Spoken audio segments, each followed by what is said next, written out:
அன்பார்ந்த மகர ராசி நேயர்களுக்கு இந்த 2025 என்னென்ன முன்னேற்றமான சூழ்நிலைகள் உண்டு? மகர ராசிக்காரர்களுக்கு 2023 to 24 எண்ட் ஆஃப் பாயிண்ட் 2 இயர்ஸில் என்னென்ன சின்ன சின்ன தாக்கங்கள் இருந்திருக்கும் அப்படிங்கிற பற்றி பார்க்க போகிறோம். மகர ராசிக்காரங்களுக்கு சுற்றி எப்பயுமே பார்த்திங்கன்னா ஒரு நட்பு வட்டாரம் எப்பயுமே இருக்கும். அவங்க மகர ராசிக்காரங்க நீங்கள் சொன்னால் மட்டும் உடனே உங்களுடைய நண்பர்கள் ஏற்றுக்கொள்வாங்க. உங்களை ஒரு நட்பின் ரீதியாகவும் சரி, உறவுகள் ரீதியாகவும் சரி, அதிகமான நபர்கள் பயன்படுத்திக்கிறவாங்கன்னு கூட சொல்லலாம். ஏன்னா நீங்கள் மற்றவங்களுக்காக எப்பயுமே விட்டு கொடுத்து போகிற ஆக்டிவ் உள்ளவங்க. காலபுருஷன் ராசிக்கு உங்கள் ராசி 10ஆம் இடமாக வருது. மற்றவங்களுடைய கர்மா, மற்றவங்களுக்கு பிரச்சனை, மற்றவங்களுடைய கவலை, மற்றவங்களுடைய உணர்வுகளை நீங்கள் அதிகமாக புரிஞ்சுக்கிறனால தான் உங்களை சுற்றி எப்பவுமே நட்பு வட்டாரம் இருக்குது. அதான் உண்மை. அந்த நட்பு வட்டாரமானது உங்களுக்கு நன்மைகளை கொடுத்துச்சா அல்லது சில பேர் சுயநலமாக பயன்படுத்திட்டாங்களா அப்படின்னு சொல்லி பார்த்தீங்கன்னா 60% உங்களை சுயநலமாக தான் பயன்படுத்தியிருப்பாங்க. 40% உங்களுக்குரிய அங்கீகாரமான நட்பு இருக்கும், இல்லைன்னு சொல்லலை. ஆனால் 60% பார்த்திங்கன்னா உங்களுடைய நண்பர்களில் உங்களுடைய உறவுகளை நீங்கள் நல்லா செக் பண்ணி பார்த்தீங்கன்னா தெரியும். ஓ, நம்மளை இவங்க யூஸ் பண்ணிக்கிட்டு இருக்காங்க, நம்மளை அதாவது என்ன சொல்லணும், உசுப்பேத்தி நம்மளுடைய அவங்களுடைய தேவைகளை நம்ம மூலமாக பயன்படுத்திக்கிட்டாங்கிறத நீங்கள் உணர்ந்திருக்க வாய்ப்பு இருக்குது. ஸோ மேபி உணர்ந்துட்டிங்களா இல்லை இனிமேல் தான் உணர போகிறீங்களாங்கிறத நீங்கள் கருத்துக்களாக சொல்லலாம். ஓகேவா? ஸோ இப்படி இயல்பாகவே உங்களுடைய ஆக்டிவிட்டீஸ் உண்டு. ஆனால் இன்னொரு விஷயம் உங்கள்கிட்ட உண்டு. அந்த குணத்தை உங்கள் கூட இருக்கவங்க புரிஞ்சிருப்பாங்க. நீங்கள் எந்த அளவுக்கு உண்மையான அன்பு வைக்கிறீங்களோ, எந்த அளவுக்கு உண்மையான பாசம் வைக்கிறீங்களோ, உங்களை மிஸ்யூஸ் பண்ணிட்டாங்கன்னு நீங்கள் உணர்வுபூர்வம் தெரிஞ்சுக்கிட்டீங்கன்னா அவங்களுக்கு பதிலடி கொடுக்கறதுனே உங்களுக்கு தூக்கம் வராது. நம்மளை துரோகம் பண்ணிட்டான்டா, இவனுக்கு ஏன் நம்ம துரோகம் பண்ணணும்னு அவன் நினைக்கணுங்கிற மாதிரி நீங்கள் ஒரு செயல் செய்வதற்காக பலவிதமான முயற்சி எடுக்கிறதுல உங்களை மாதிரி வேகமானவங்க யாருமே இருக்க முடியாது. அப்படியே உட்காந்து இந்த ஆமை தண்ணிக்குள்ளே கிடந்தா எப்படி இருக்கும்? முதல்ல கூட சொல்லலாம், முதல்ல தானே உங்களுடைய ராசியோட மிருகம். அப்போ முதல்ல எப்படி தண்ணிக்குள்ளே அப்படியே இருந்து திடீர்னு ஒரு அட்டாக் பண்ணுமோ அதே மாதிரி நீங்கள் பார்த்தீங்கன்னா திடீர்னு ஒரு அட்டாக் கொடுத்துருப்பீங்க. ஸோ அது உங்களுடைய லக்னாதிபதி எந்தளவுக்கு வலுவாக இருந்தாரோ அது கட்டாயமாக உங்களுடைய செயல்பாடில் செயல்படுத்தியிருப்பீங்கிறது கருத்து. ஸோ சில பேருக்கு லக்னாதிபதி வலு இழந்துருந்தாங்கன்னா மனசுக்குள்ளே வச்சுக்கிட்டே இருப்பாங்க, ஆனால் செயல்படுத்த முடியாது. இவன் நம்மளை இப்படி பண்ணிட்டான்டா, இவன் நம்மளை இப்படி கஷ்டப்படுத்திட்டான், இவனை தான் செய்யணும் கூட நினச்சிக்கிட்டே இருந்திருக்கலாம், செயல்படுத்த முடியாமல் கூட போயிருக்கலாம். இதுதான் கிரகத்துடைய செயல்பாடு.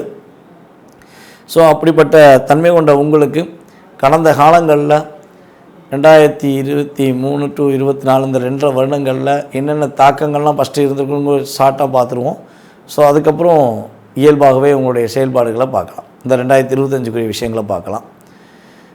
இந்த 2.5 வருஷம் பார்த்திங்கன்னா நீங்கள் பல இடங்களில் மனசளவில் கஷ்டப்பட்டிருப்பீங்க. ஒரு பொருளாதார விஷயங்களையும் சரி, மதிப்புக்குரிய விஷயங்களையும் சரி, உங்களை ரொம்ப டிஸ்கரேஜ் பண்ணியிருப்பாங்க. நீங்கள் ஒவ்வொரு செயல்பாடுகள்லையுமே உணவுபூர்வமாக நீங்கள் செஞ்சாலும் அதை புரிந்து கொள்ளாமல் உங்களை கஷ்டப்படுத்துகிற நபர்கள் தான் அதிகமாக இருந்திருப்பாங்க.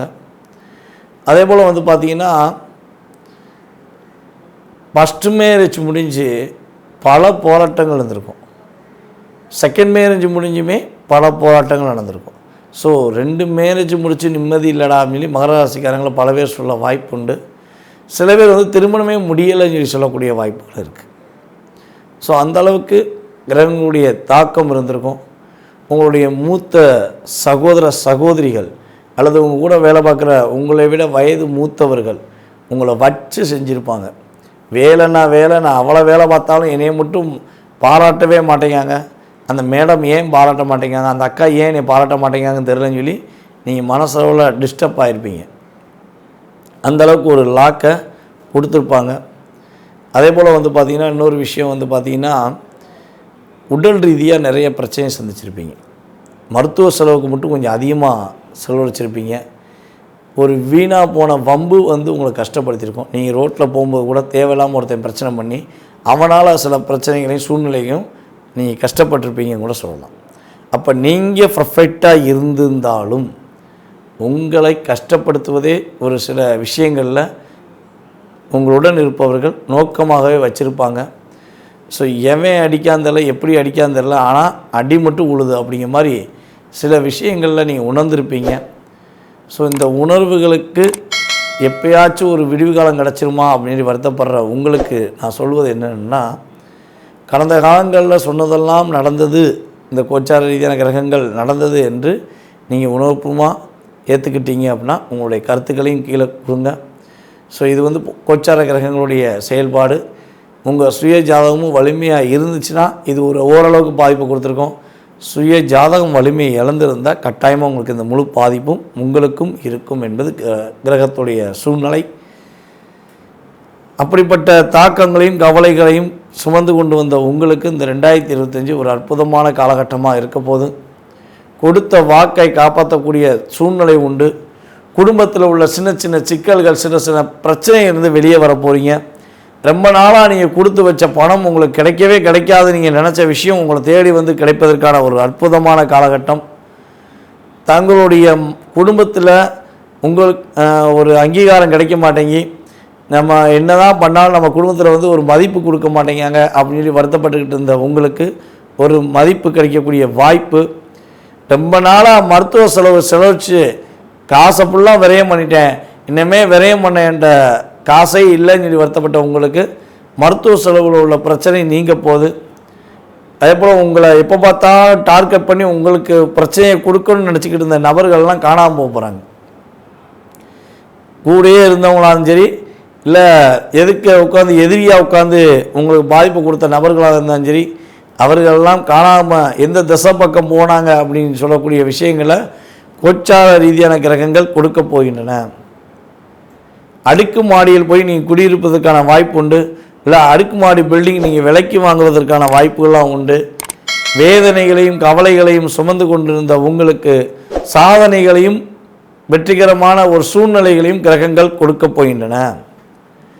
திருமணம் சம்பந்தப்பட்ட விஷயங்களில் தடைகள், திருமணம் முடியுமா முடியாதாங்கிற கவலைகள் இருந்த உங்களுக்கு திருமணம் முடித்து வைப்பதற்கான வாய்ப்புகள் அற்புதமாக நடக்கப் போகுது. குழந்தை பாக்கியம் கிடைக்குமா, குழந்தை பாக்கியத்துக்காக வேறு என்ன செய்யணும் அப்படின்னு எதிர்பார்த்து கொண்டிருக்கும் உங்களுக்கு உங்களுடைய கணவன் மனைவி ஒற்றுமை மூலமாக மறுபடியும் மகிழ்ச்சியான ஒரு குடும்ப வாழ்க்கை என்று உருவாக்கி குழந்தை பாக்கியம் கிடைப்பதற்கான வாய்ப்புகள் உண்டு. டெஸ்ட் பேபி கிடையாது, அதனால தான் சொன்னேன். டெஸ்ட் பேபி மகர ராசிக்காரர்களுக்கு இந்த வருஷம் அந்த சூழ்நிலை ட்ரீட்மெண்ட் பார்த்தாலும் அது கிடையாது.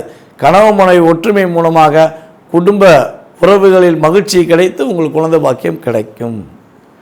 உத்தியோகத்தில் ஒரு இடமாற்றம் உண்டு. உத்தியோகத்தில் நீங்கள் எதிர்பார்த்த ஒரு லாபம் உண்டு.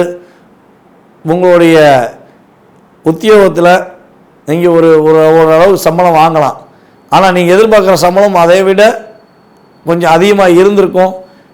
அது கிடைக்காம கவலைப்பட்டுட்டு இருந்த உங்களுக்கு நீங்கள் என்ன எதிர்பார்த்தீங்களோ அதை விட ட்ரிபிள் மடங்கு கூட உங்களுடைய முதலாளிகள் உங்களுடைய உண்மையான உழைப்பை பார்த்து உங்களுக்கு கொடுப்பதற்கான சூழ்நிலை உண்டு.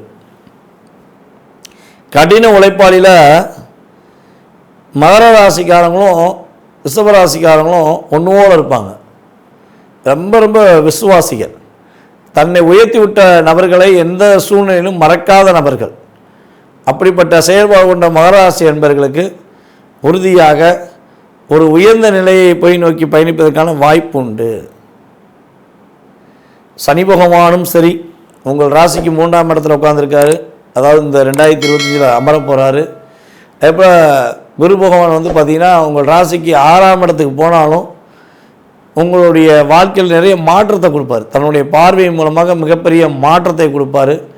ஸோ ராகு பகவான் ராசிக்கு 2ல் உட்காந்து உங்களுக்கு என்னெல்லாம் நீங்கள் மனசுக்குள்ளே எதிர்பார்த்து அடுத்த கட்ட நிகழ்வு நடத்த வேண்டும் நினச்சிங்களோ அந்த நிகழ்வுகளை நடத்தி காட்டக்கூடிய செயல்பாடாக இந்த நிழல் கிரகங்கள் உதவ போகுது.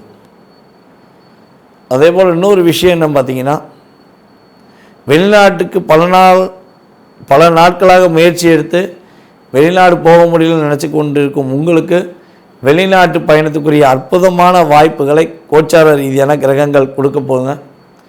ஸோ இந்த குறிப்பிட்ட காலகட்டங்களில் நீங்கள் என்னென்ன விஷயங்களில் கவனமாக இருக்கணும்னா, உங்களுக்கு யாராச்சும் புதுசாக ஒரு நபர்கள் கிடைக்காங்க, புதிய உறவு கிடைக்கி அப்படின்னு சொல்லி சூழ்நிலையை வந்துச்சுன்னா நீங்கள் என்ன பண்ணணுன்னா, கவனமாக அந்த உறவோட ஃபுல் செயல்பாடை தெரிஞ்சுக்கிட்டு தான் நம்பிக்கை வைக்கணும். தேவையில்லாமல் அவங்க நல்லவங்களாக இருப்பாங்க, நமக்கு நன்மை தான் செய்வாங்கன்னு சொல்லி கொஞ்சம் அதிக நம்பிக்கை வச்சிடக்கூடாது. ஒரு கண்ணில் 3 நாள் இன்னொரு கண்ணை திறந்து வச்சுட்டே தான் பார்த்துருக்கணும். ஸோ அதெல்லாம் செஞ்சிங்கன்னா கரெக்டாக நல்லாயிருக்கும். அதே போல் பார்த்திங்கன்னா, உங்களை விட உங்களுடைய இளைய சகோதரிகள் என்ன பண்ணுறாங்கிறத அப்பப்போ வாட்ச் பண்ணுங்கள். அவங்களுடைய செயல்பாடுகளை கொஞ்சம் கவனம் செலுத்துங்க. அவங்களுடைய ப்ளஸ் மைனஸை கொஞ்சம் கேர் பண்ணுங்கள். அப்போ தான் அவங்க தேவையில்லாத விஷயங்களில் மாட்டிக்கிற மாட்டாங்க. உங்களுடைய முழு முயற்சிகளையும் இந்த 2025 தன்னம்பிக்கையோடு செய்தீர்கள் என்றால் மகர ராசினர்களுக்கு அற்புதத்தையும் பொருளாதார ரீதியான சூழ்நிலையில் பெரிய முன்னேற்றத்தையும் கொடுக்கக்கூடிய வாய்ப்பாக கோச்சார ரீதியாக கிரகங்கள் கொடுக்க போகின்றன என்பது நிதர்சனமான உண்மை.